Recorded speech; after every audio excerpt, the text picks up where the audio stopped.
ગરમીઓમાં ખાવાની મજા પડે એવી ઠંડી ઠંડી નવી મેંગો ચોકલેટ બાર. તો ચોકોબાર તો તમે ખાતા હશો, તમે મેગ્નમ પણ ખાતા હશો, પણ ક્યારેય આવી કેરીવાળી મેગ્નમ ખાધી છે? બહુ ટેસ્ટી, સિમ્પલ એવી બનાવવાની અને એટલી સરળ છે કે તમે જો એકવાર આ ઘરે બનાવી લેશો તો બહારની મોંઘી મેગ્નમ લાવવાનું બંધ કરી દેશો. અને જો તમે પામ ઓઇલવાળા આઈસ્ક્રીમવાળી ચોકોબાર ખાતા હોય તો એ પણ બંધ કરી દેશો, એટલી ટેસ્ટી ખાવામાં લાગે છે. હેલો ફ્રેન્ડ્સ, તમારું સ્વાગત છે મારા કિચનમાં. આજે આપણે બનાવીશું મેંગો મેગ્નમ એકદમ સરળ રીતે ઘરે, ટિપ્સ અને ટ્રિક્સ સાથે. ગેસ પણ ચાલુ કરવાની જરૂર નથી અને એટલી ટેસ્ટી બને છે કે તમે જો બહારથી મોંઘી મોંઘી મેગ્નમ લાવતા હોય તો ઘરે સસ્તી સાથે સરળતાથી તમે બનાવી શકશો. તો ચાલો બનાવીએ. જો તમને મારી રેસિપીઓ ગમતી હોય અને હજુ સુધી ચેનલને સબસ્ક્રાઈબ ન કર્યું હોય તો સબસ્ક્રાઈબ કરજો અને બાજુમાં આપેલી ઘંટી દબાવજો એટલે નવી નવી રેસિપીના નોટિફિકેશન આવે. આ રેસિપીથી આપણે 4 જેટલી મેગ્નમ બનાવીશું. ડબલ માપ કરી 8 પણ બનાવી શકો અને 12 પણ બનાવી શકો. તો અહીંયા તમને મેં કેસર કેરી લીધી છે, તમે કોઈ પણ વેરાયટીની લઈ શકો. હું રિકમેન્ડ કરું છું કે તમે કેસર કેરી લેશો તો એનો ટેસ્ટ વધારે સારો આવે છે. તો આપણે પાણીમાં એને ડીપ કરીને રાખીશું એટલે ગરમી હોય કેરીની એ નીકળી જશે. તો આ રીતે કેસર પાકી અને સ્વીટ એવી કેરી હોય તો આપણે એ લઈ લઈશું અને આપણે એના પીસીસ આ રીતે કરી એક બોલમાં બધા મેંગોના ટુકડા રેડી કરી લઈશું. તો મેં મોટી કેસર કેરી લઈ એને છાલનો ભાગ અલગ કરી લીધો, ગોટલાનો ભાગ અલગ કરી લીધો અને આ રીતે એના પીસીસ છે એક બોલમાં આ રીતે મેં રેડી કરી લીધા. 2 કપ ભરી મેં પાકી કેરીના પીસીસ આ રીતે રેડી કર્યા છે.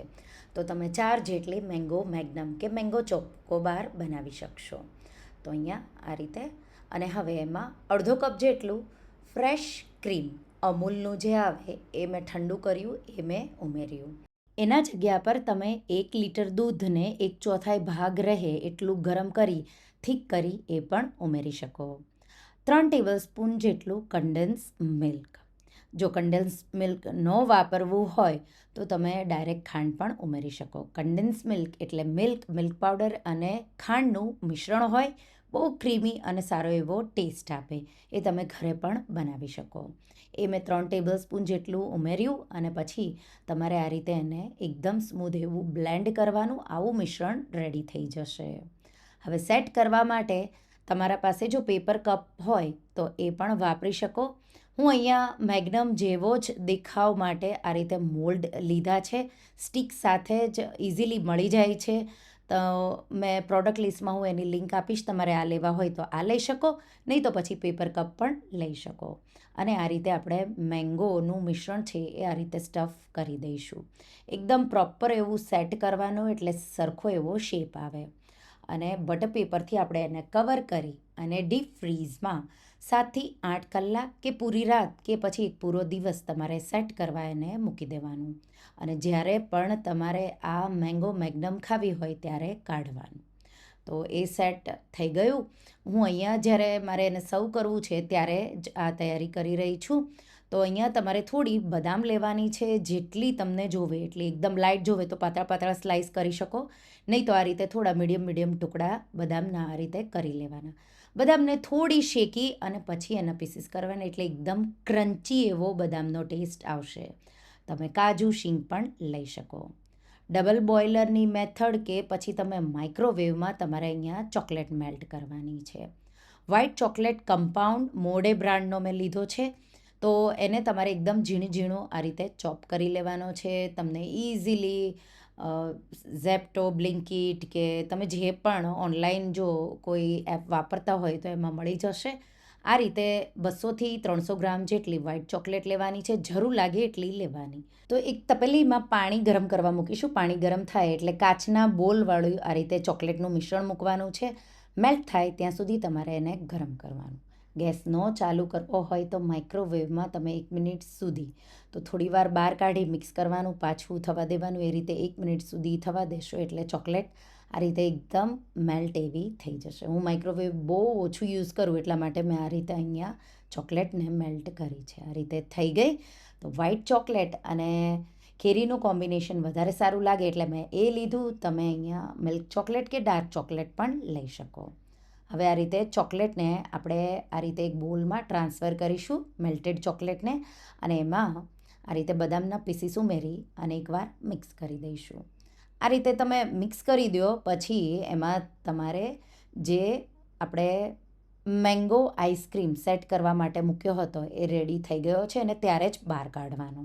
પછી આ રીતે એક તમારે આ રીતે સ્ટીક કુલ્ફી કે પછી મેંગો આઈસ્ક્રીમ આ રીતે ડીમોલ્ડ કરી લેવાનો અને સર્વ કરવું હોય ત્યારે જ તમારે એને આ રીતે ડીપ કરવાનું છે. તો આ રીતે ગ્લાસમાં લેશો તો ઇઝીલી અહીંયા તમે એને કોટ કરી શકશો. આ રીતે એકદમ બધી સાઈડથી પ્રોપર રીતે કોટ થાય એ રીતે તમારે એને આ રીતે ડીપ કરવાનું છે. અને આ રીતે આમને આમ પણ સેટ થઈ જશે, પણ જો થોડી વાર રહીને સેટ કરવી હોય કે સર્વ કરવી હોય તો આ રીતે તમારે બટર પેપર લઈ લેવાનું અને એના પર આ રીતે તમારે આ મેંગો આ રીતે ચોકોબાર કે આ રીતે તમે મેંગો મેગ્નમ પણ કહી શકો, એને તમારે 10 સેકન્ડ જેવું ડીપ ફ્રીઝમાં મૂકી દેવાનું. એટલે ચોકલેટ છે એ ઠંડી થશે એટલે સેટ થઈ જશે, એકદમ ક્રિસ્પી એવું લેયર આવી જશે. તો આ રીતે ચારે ચાર આપણે જે મેંગો મેગ્નમ છે એ આ રીતે ડીપ કરી રેડી કરી લઈશું. અહીંયા તમને બદામ જેટલી ભાવે એટલા ટુકડા તમારે આ રીતે ઉમેરવાના છે. અને આ રીતે હું એને તરત જ રેફ્રિજરેટરમાં 10 સેકન્ડ જેવું સેટ થવા દઈશ અને પછી તરત જ સર્વ કરી દઈશ. તમે અગાઉથી બનાવીને પણ સેટ કરી આ રીતે રાખી શકો. પછી કોઈ તમારે ઝીપલોક બેગમાં આ રીતે બધી મેગ્નમ બનાવી લેવાની, ભરી લેવાની અને પછી તમે એને ડીપ ફ્રીઝમાં જ્યાં સુધી તમારે ખાવી ન હોય ત્યાં સુધી એને સ્ટોર કરી શકો. તો એકવાર બનાવી મહિનાઓ સુધી ખાઈ શકાય એવી જો આવી મેંગો મેગ્નમ ક્યારેય ટ્રાય ન કરી હોય તો એકવાર ટ્રાય કરજો. આ નાની નાના પણ તમે મોલ્ડ લઈ એકસાથે 20 જેટલી બનાવવાની, ઝીપલોક બેગમાં ભરી પછી ડીપ ફ્રીઝમાં રાખવાની અને જ્યારે પણ તમને આઈસ્ક્રીમ ખાવાનું મન થાય ત્યારે તમે એને સર્વ કરી શકો. 10 સેકન્ડ પછી તરત જ એકદમ ક્રિસ્પી એવું લેયર થઈ જશે. પછી સર્વ કરો કે પછી સ્ટોર કરો અને એટલી ટેસ્ટી લાગશે કે જો એકવાર તમે બનાવી લીધી તો બહારની મોંઘી મેગ્નમ તમે ભૂલી ઘરે સસ્તી સાથે સરળ રીતે ટેસ્ટી અને થોડી હેલ્ધી એવી પણ તમે આ બનાવી શકો. વ્હાઈટ ચોકલેટ અને કેરીનું આ કોમ્બિનેશન બેસ્ટ એવું છે. મારા બાળકોનું, મારું, ઘરમાં બધાનું આ ફેવરેટ એવી મેંગો મેગ્નમ છે. મેંગો ચોકોબાર તમે ટ્રાય કરજો. તો તમને આ મેંગો મેગ્નમની રેસિપી કેવી લાગી મને કમેન્ટમાં જરૂરથી જણાવજો. અને હા, જો રેસિપી ગમી હોય તો વિડીયોને લાઈક કરજો, શેર કરજો અને મારા ચેનલને સબસ્ક્રાઈબ કરજો. અને આવી જ નવી રેસિપીઓ માટે તમે બેલ આઇકોન બટનને પ્રેસ કરજો. Thank you for watching.